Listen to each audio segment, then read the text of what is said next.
Lagi kita tampaknya bakal langsung terjun kali ini ke map ketiga kita.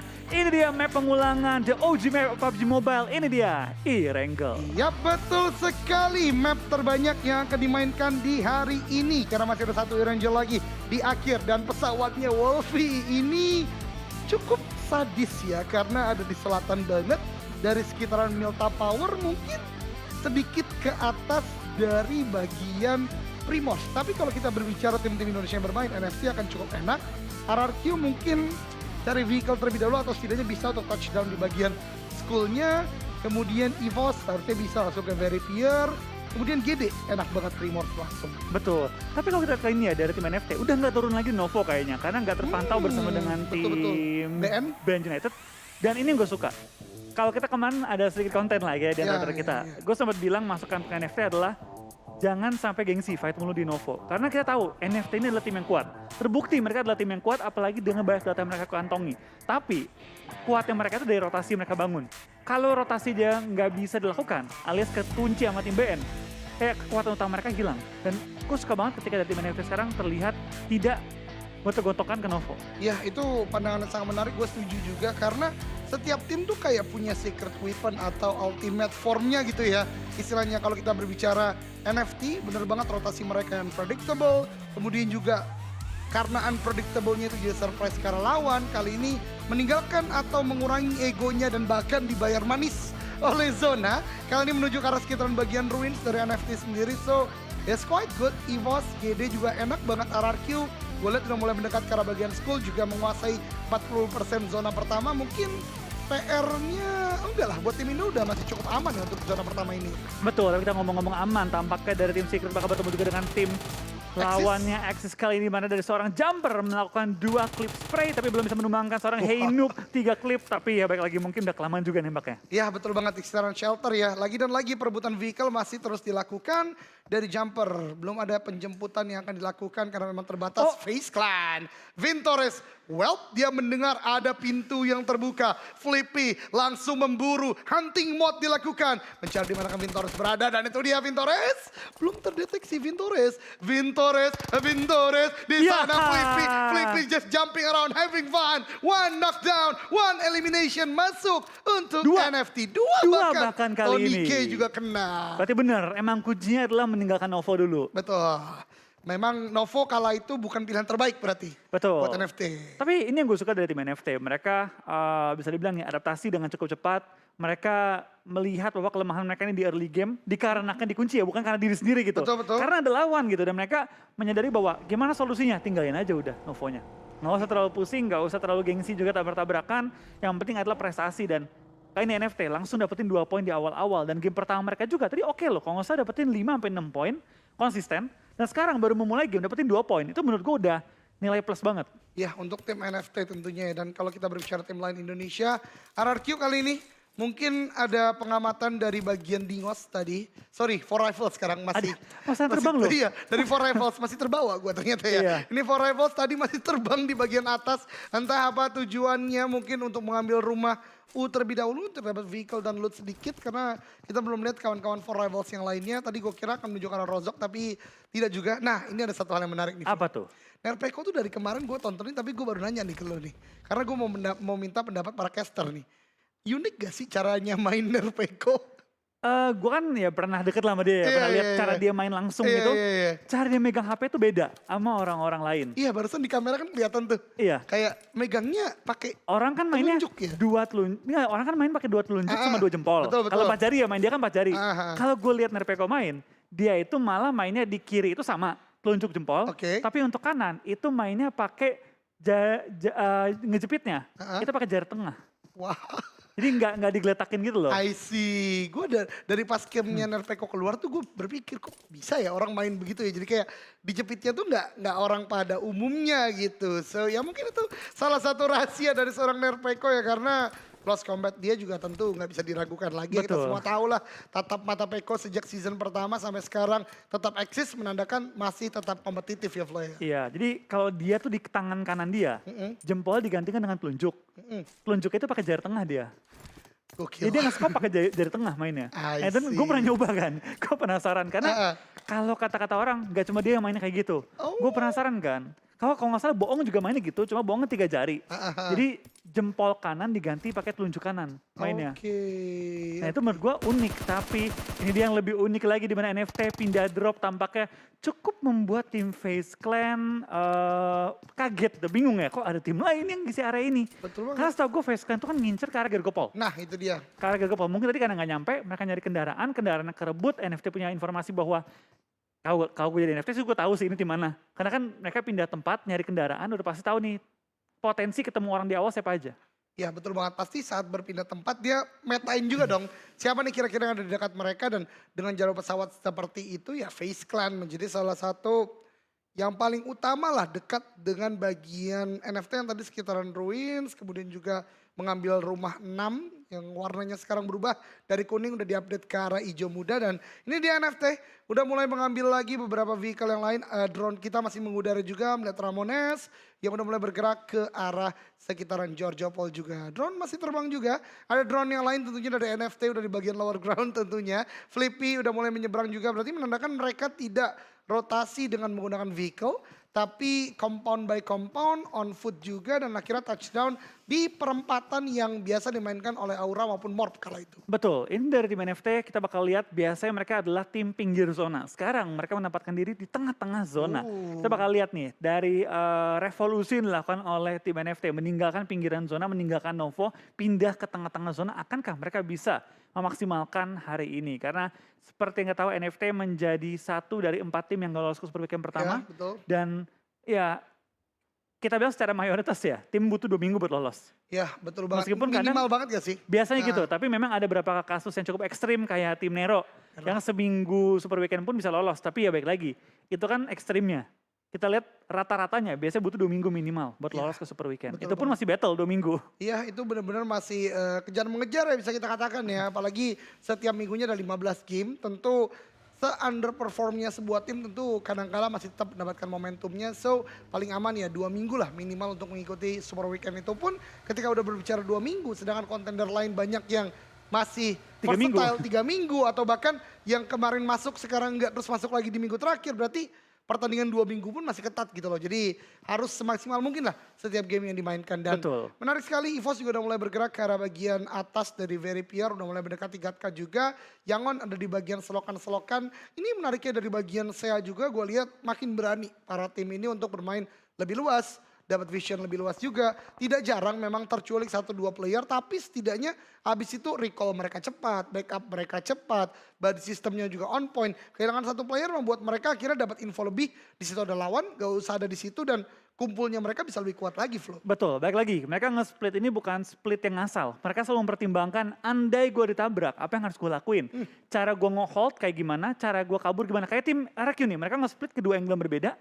Dan sekarang baru ada follow up dari Serna Repeko. Mort nggak mungkin cuma mikir gue split gue diem aja. Andai kan tiba-tiba orang Pochinki keluar nabrakin dia harus ngelakuin apa. Itu pasti udah ada plannya gitu ketika mereka nge-split. Karena split itu resiko tinggi, iya tinggi banget resikonya. Sekali ke knock ya tumbang. Gimana cara kita nge-split tapi nggak sampai ke knock.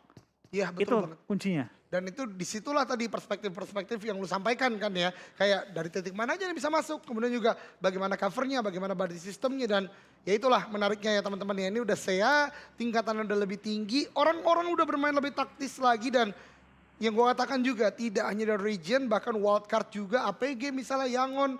Ini juga gahar banget gitu loh. Karena memang mereka udah best of the best from each region. Jadi ya permainan terbaik lah yang kalian akan sayang banget kalau nggak nonton 1 hari aja. Ini ilmunya banyak banget di gameplay-gameplay para pro player. Betul, gue setuju banget. Apalagi dengan perkembangannya tim-tim lain. Tentu kita melihat sekarang semakin banyak tim yang kuat. Dulu ya, mungkin kita melihat region yang kuat, itu tuh lagi Indonesia, Thailand paling kuat. Sekarang, ya kalau kita berdasarkan data minggu pertama, Malaysia ada di atas Indonesia. Ya, betul Kalau banget. kita pakai data ya, based on data 1 minggu pertama.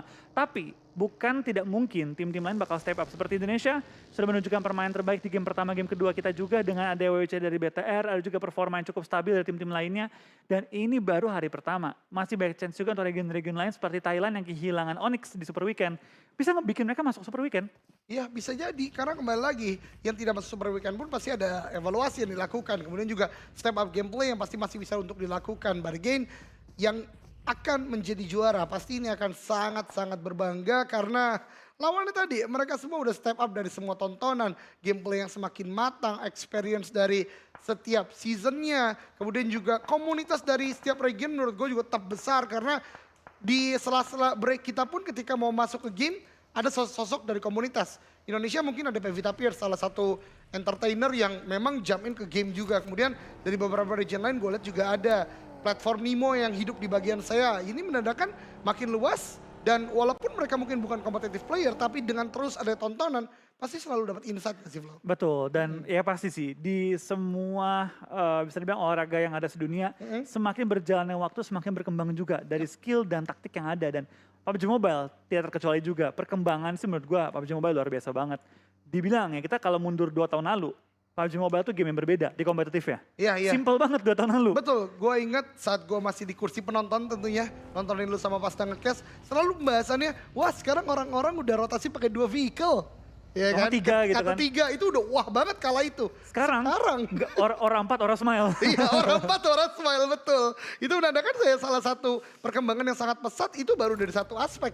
Aspek lainnya lebih banyak lagi apalagi dengan semi hardcore. Tadi gue sempat bahas juga nih Flo sama Jelly. Kenapa sekarang menurut gue juga makin banyak yang berani kayak rotasi pakai vehicle diam dulu. Abis itu ketika bisa langsung gas. Karena kan aim assist off. Tentu tidak semudah biasanya untuk take down player dalam vehicle. Betul, dan orang tuh semakin sadar juga ketika masuk kendaraan vision gue lebih luas. Berarti sebenarnya ketika masuk ke lower ground lebih aman gue di mobil daripada gue turun kendaraan ngebuka badan gitu. Ternyata gitu kan. Dan hal-hal seperti kecil kayak emang vision nambah dikit sih. Kayak mungkin 15% 20% nambah vision. Tapi sekecil apapun advantage di e-sport itu harus digunakan. Terutama di competitive scene PUBG Mobile. Dimana semua tim ini ya sekecil apapun keuntungannya, benefitnya itu bakal digunakan. Sekecil cuma mobil, parkirnya itu ke arah belakang supaya kalau cabut gampang. Itu digunakan gitu, harus digunakan. Ya betul banget dan itu menurut gue literasi yang paling penting lah buat teman-teman semua yang wanna jump into competitive scene. Karena ini udah nggak simple tactical lagi, ini udah banyak banget yang diperhatikan. Kemudian juga each day growing up berarti banyak juga yang harus kalian persiapkan. Dan bahkan bisa aja udah seseru ini apalagi nanti.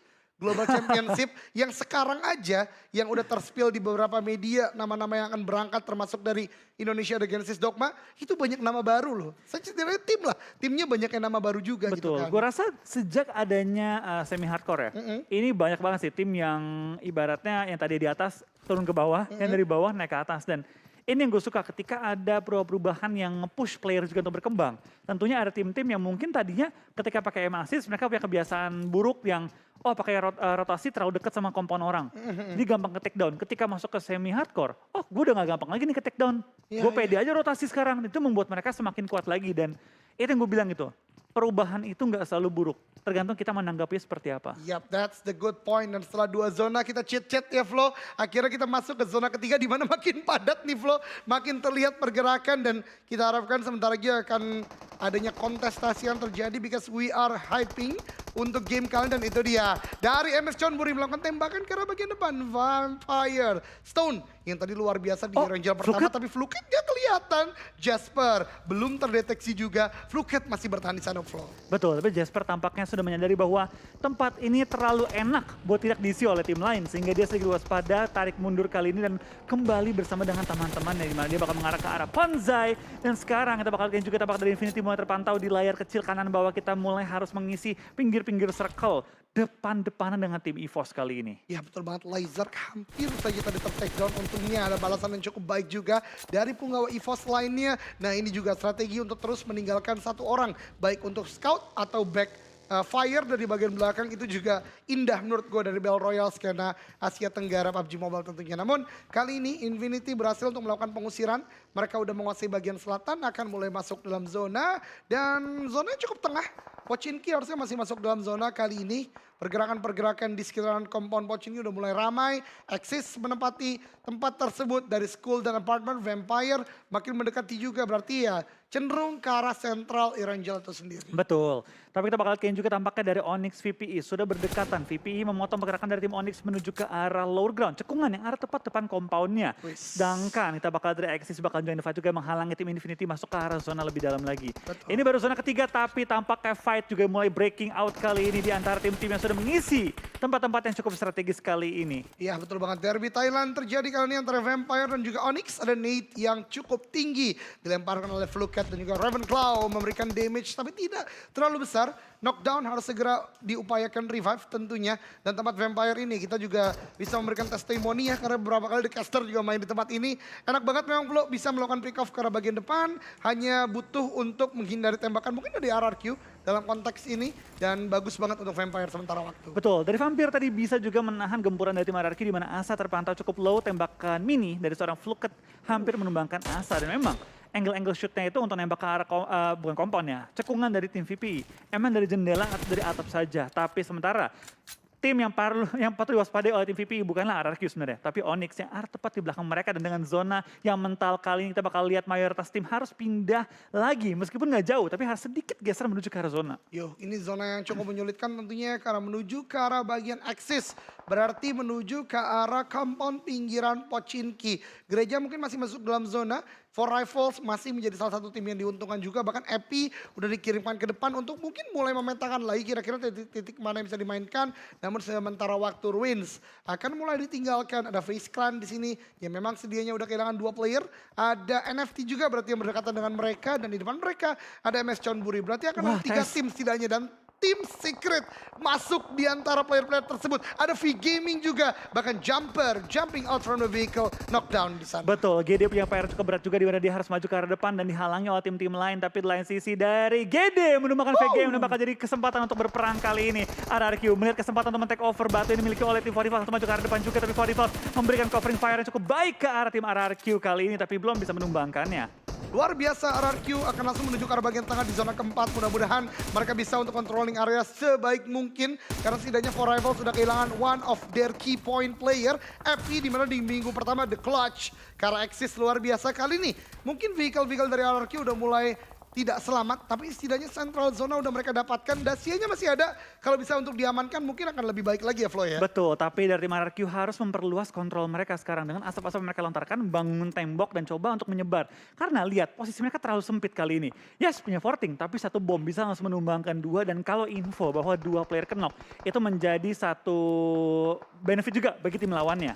Ya betul banget, dan sepertinya RRQ menyadari hal tersebut. Gue lihat tadi ada yang menjauh sedikit ke arah bagian belakang untuk mendapatkan vision dan juga tempat yang lebih luas. Asa ternyata mengambil beberapa item harusnya atau bagaimana. Dan Nate demi Nate dilemparkan ke arah tim Secret untuk memberikan sebuah pressure. Sementara Onyx ternyata dalam perjalanannya 2 orang dipulangkan ke lobby oleh The Infinity. Berarti tadi dari bagian selatan bergerak memutar Onyx dan ter-take down. NFT di tempat lain mencoba masuk dari bagian utara. Svavel, let's go Svavel. Pasti kamu bisa. Baginya cukup tergelimpang di sana namun bergerak lebih menjauh lagi dan mendekat ke arah teman-temannya lagi. Dia dapat informasi bannya pecah di sana dan ter-knockdown oleh pemburu. Tapi on the other side harusnya NFT tahu kanan kirinya udah nggak aman. Mungkin cari jalur lain untuk bisa masuk dalam zona. Betul, minimal punya info kali ini dari tim NFT bahwa gue nggak bisa lewat depan. Gue harus coba cari jalan lain atau minimal jangan sejauh itu untuk rotasinya. Tapi lihat, tim-tim yang mengisi center cukup banyak. Termasuk juga dari TS dan juga tim RRQ yang mengambil center spot yang menurut gue nggak konvensional. Cuma bebatuan doang dan cukup gambling. Langsung mengorbankan semua kendaraan mereka. Ya itu berbahaya banget, tapi kembali lagi mungkin ada high risk dan high reward. Ada coba yang dibangun ke arah bagian sana walaupun tentu tetap tidak mengindahkan faktor berbahayanya. Genesis Dogma masuk dari bagian barat laut kali ini udah mulai touchdown di beberapa obstacle bisa kita katakan. Tapi NFT dalam perjalanannya kembali lagi di jalur yang sama dengan Svavel tadi. Mungkin cukup nekat ya tadi mengambil sebuah resiko tinggi. Namun setidaknya masih bisa mengirimkan 2 player yang menuju dalam zona. Ada Ramones dan Flippy. Langsung saja teman-teman kita doakan NFT bisa untuk bertahan. Smoke udah mulai dilemparkan. Sementara waktu harusnya cukup aman untuk NFT. Betul, zona pun akhirnya menutup juga. Kita bakal lihat kemana mental ya kali ini karena bakal sangat mempengaruhi tempo dari permainan. Dan RRQ ada tengah-tengah zona, nggak perlu gerak kemana-mana. PR-nya satu, kalau sampai seberang jalan diambil, itu bakal jadi titik terbahayanya. Iya bagi tim betul, RRQ. betul banget. Samping jalan dan satu lagi menurut gue Flo, di bawah gereja. kalau bisa dimainkan itu juga berbahaya bagi RRQ. But let's see, karena kita tahu juga RRQ punya tembakan atau tukang tembak yang luar biasa ya. Ada Peko, ada Mort kali ini juga. Kemudian lead dari Voldemort juga pasti akan bantu. Dan Ron, ingat utility dia luar biasa banget di PMPL ID. So Betul. let's hope for the best. Namun di Pochinki tidak ketinggalan kerusuhannya. BN United, Onyx, dan Eagle Esport Flow. Ini dia nih, ini clash yang cukup berbahaya juga. Tapi lihat dari BN bahkan sudah mengirim seorang White Cat ada di dalam area yang tidak terpantau oleh tim Onyx. Ini bisa jadi backstep terhadap tim Onyx kali ini. Dan PR-nya mereka, kendaraan mereka sekarang cukup jauh dari posisi mereka di belakang Broken Wall. Kalau mereka ambil kendaraan, mereka terbuka dari seorang White Cat. Tinggal kunci di White Cat nih, sabar atau enggak dianya. Ya betul banget, dan White Cat mempunyai sebuah DP28, berarti siap untuk melakukan tembakan cukup banyak. Nah itu dia, Jeffs udah mulai keluar, White Cat akhirnya membuka tembakan dan bahkan menangkan itu yang dia. kedua. Luar biasa, kesabaran yang sempat dibahas oleh Wolfie akhirnya dibayar tuntas. Walaupun satu player ter-takedown kalah zona, tapi sini dapat satu elimination tambahan. Betul, tapi itu yang gue bilang. Kalau White Cat bisa menggunakan timingnya dengan baik, dia bisa langsung menumbangkan lawannya dalam satu tembakan, satu klip bahkan ya. Dan itu dia yang dilakukan, itu dia kesabaran yang membuahkan hasil terbaik. Ya luar biasa banget. Sementara kita lihat V-Gaming sudah mulai keluar dari persembunyiannya. Namun Genesis Dogma lapar meratakan player-player V-Gaming. Satu orang di bagian luar zona. Bahkan tidak hanya GD. Ada tembakan juga dari tim Secret. Dan di tempat lain EVOS. Roar mengaum masuk ke arah tim Yangon Galacticos. Menyisakan AK, the last man standing. EVOS masih mencoba mencari-cari. AK di sana ditembaki. Namun Microboy dan juga KF masih ter-take down. Dan rata harusnya. Rata benar untuk tim Yangon Galacticos. EVOS luar biasa. Tiba-tiba hilang 3 tim dalam sekejap. Wow. Tinggal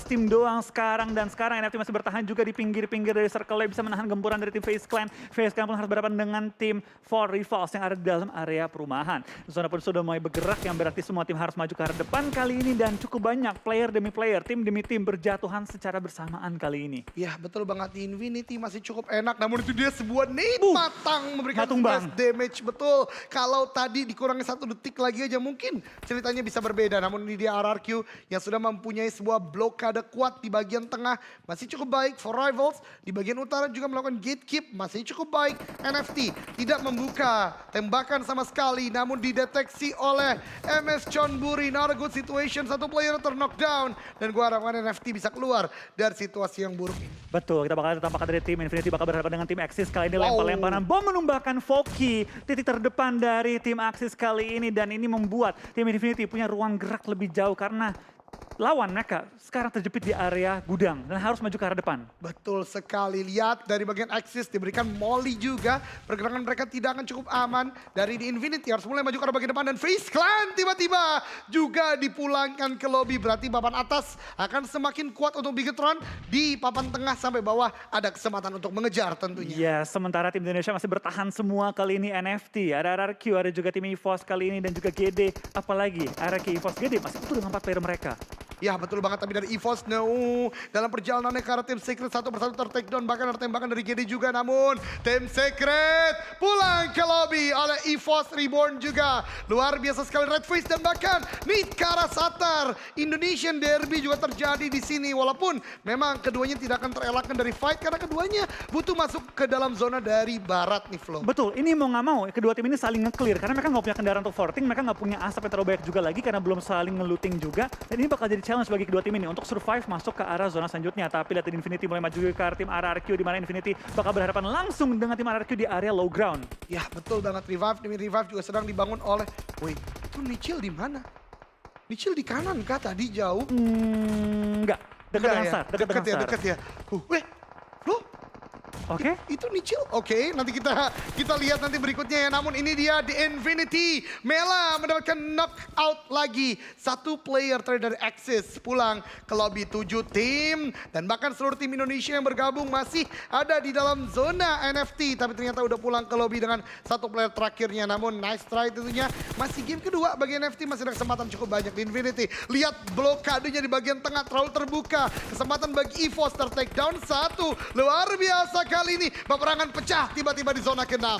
Betul, kita bakal lihat kali ini player demi player berjatuhan juga dan terlihat RRQ, EVOS utuh dengan 4 player mereka bersama juga dengan tim GD. Tampaknya GD EVOS gak perlu saling nge-clear, hanya saling menjauh saja. GD tepat di sebelah for Rivals Apple. Terkunci oleh seorang Booms dan Boom langsung knock out kali ini membuat GD dengan sangat nyaman bisa ke arah depan. Tapi kita bakal lihat 3 tim Indonesia bersebelahan semua. Akankah mereka harus bertempur untuk masuk ke zona selanjutnya? Ya betul banget, bahkan barusan kita lihat dari tim EVOS ter-knockdown oleh Genesis Dogma. RRQ sekarang benar-benar harus overcome. Ternyata mereka berusaha untuk menghabiskan atau menyelesaikan PR mereka. Langsung dikasih tugas terberat di match kali ini karena menjadi kontrol bagian sentral. Para Jin need-nya connect ke arah satu player RRQ di sana. Namun masih ada penyelamatan yang bisa dilakukan karena For Rivals juga join. Ini dia, ada beberapa aksi, tentu ada reaksi. Eagle membuka posisi, ditembak dari bagian lain oleh For Rivals. Betul, Mort kali ini ada di hadapan dengan tim 2E. Tapi karena mereka juga Infinity yang langsung di-secure oleh tim EVOS, menyisakan 6 tim lagi dan masih ada 3 tim Indonesia utuh dengan 4 player mereka masuk ke late game kali ini. Tapi Mort harus berhati-hati karena lemparan bom akan menuju ke arah dia kali ini. Asa pun ter-take down lagi, Mort tidak jadi diledakan, malah Asa yang diincar kembali tadi. Betul, tapi Asa juga masih ada kesempatan untuk melakukan revive. Tentunya Voldemort masih bertahan di sana. Datcon, wow, kita terkena asap merah dari airdrop tadi. Dan zona kali ini lihat tidak menguntungkan segala pihak, namun EVOS 7 elimination. Eagle juga pulang ke lobby, top 5. 3-nya tim Indonesia. Tapi EVOS bakal berang juga dengan tim RRQ kali ini. Close quarter combat terjadi kembali dan tim Indonesia harus saling menumbangkan di zona-zona akhir. Bukan satu hal kita pengen lihat, tapi tentu harus terjadi dalam Battle Royale. Betul banget, Mort akhirnya bisa menumbangkan satu player EVOS lainnya. Namun dari tim RRQ dipulangkan ke lobby di peringkat kelima. Namun lihat 9 elimination yang dibawa 4 tim.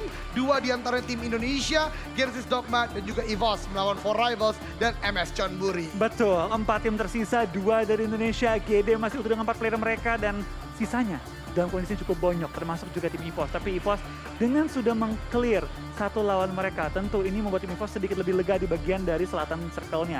Tapi EVOS tidak menang tanpa adanya pukulan juga. Mereka juga kehilangan 2 member mereka. Tapi Nichil, itu bisa siapa ya Nichil? Gue baru ngeh loh. Iya, makanya ini cukup unik ya. Nanti mungkin kita bisa tanyakan dari Agus mungkin ya kalau bisa mewawancara GD. Namun kita lihat nanti pemburu coba diberikan pressure beberapa Molly. GD ini harus sudah mulai bergerak karena zona cenderung menuju ke arah bagian For Rivals. Benar saja mereka udah mulai merangkak maju ke arah bagian depan. EVOS udah mendapatkan 10 total elimination kali ini. Tapi Nichil sini ya? Oke, kita bakal lihat Nichil. Oke. Oke. Oke, menarik. Oke, menarik. Oke, tapi ternyata satu player dari Genesis Dogma ter-take down di sana. For Rivals belum menyadari first aid sedang coba diupayakan penggunaannya. Wah, oh tidak, saat itu sakit banget. No, Genesis Dogma. Boom tadi sepertinya kena DPS sedikit ya. Akhirnya membuat, splash damage sedikit dari Nate ya. Akhirnya membuat Boom tadi nge-heal-nya nggak bisa cepet, tapi ini dia. Ini bukan splash damage, zona nutup. Oh, berarti DPS damage. DPS tambahan zona lagi, ya. jadi perhitungan salah karena zona pas banget nutup. Oke, dan ini dia top 2 kali ini antara EVOS dan juga For Rivals. Di sana ter-take down, 2-on-1 situation. Let's go EVOS. This will be a very important point untuk kalian. Memang zona ke arah For Rivals, tapi setidaknya EVOS sekarang menang secara kuantitas. Betul, 2-1 sementara waktu dan zona kali ini memang ke arah For Rivals tapi high ground masih dipegang oleh EVOS dan sebelum zona bergerak ini masih play zone. Ya, ini masih play zone, betul banget. Oleh karena EVOS masih punya waktu untuk playing the time, playing the momentum, tinggal menjadikan 2-on-1 situation karena confirm elimination sudah dapatkan oleh EVOS. Dan ini dia tembakan Carddasia karena memang pasti akan menjadi sebuah prediksi ya. Di balik mobil ada sebuah hiding position dan EVOS akan mulai bergerak juga. Ini dia bergerak maju ke bagian depan, pemburu tahu dia tinggal sendiri. Tidak langsung melakukan sebuah tembakan. EVOS kembali lagi melakukan peron dari Microboy KF. Masih melakukan jumping juga untuk melakukan scouting ke arah bagian depan. Pemburu melepas tasnya. Ini berarti akan menjadi bangsa berat bagi pemburu. Tapi EVOS pun merupakan harimau yang tidak mudah untuk ter-take down. Dideteksi satu orang, low HP, chicken dinner, EVOS reborn in the pride. Ini dia harinya Indonesia. Back to back Indonesia Chicken Wolfie. Yes, kali ini dari Indonesia minggu pertama butuh waktu untuk